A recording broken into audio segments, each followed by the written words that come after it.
Nabi Rasulullah SAW. Beliau memeluk agama Islam ketika masih berusia 8 tahun dan mulai berhijrah ketika berusia 18 tahun.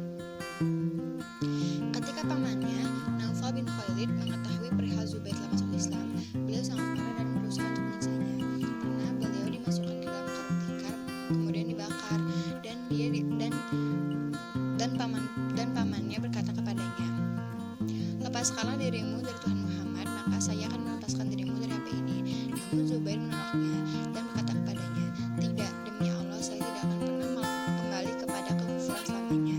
Zubair bin Awam pernah ikut berhijrah ke Habasyah bersama orang-orang hijrah dari kaum muslimin, dan beliau tetap tinggal di sana hingga Rasulullah SAW mengizinkannya untuk kembali ke Madinah. Beliau selalu mengikuti peperangan bersama Rasulullah SAW setelah perang Uhud dan orang-orang Quraisy kembali ke Mekah.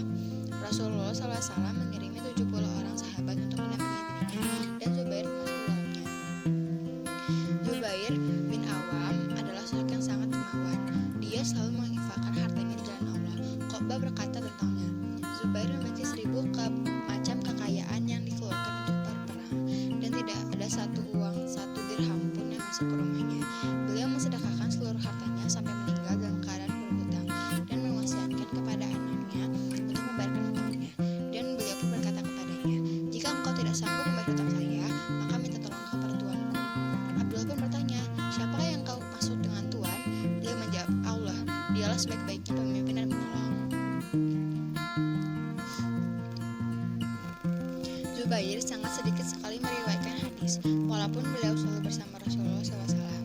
Anaknya, Abdullah, pernah bertanya akan sebab tersebut, maka dia pun berkata, "Walaupun antara saya dan Rasulullah SAW memiliki hubungan keluarga dan kerabat, namun saya pernah mendengar beliau bersabda, 'Barang siapa yang berkata dusta atasku dengan sengaja, maka akan ditempatkan di neraka.'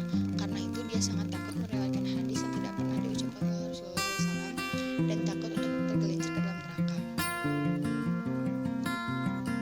Pada perang Yarmuk, Zubair bertarung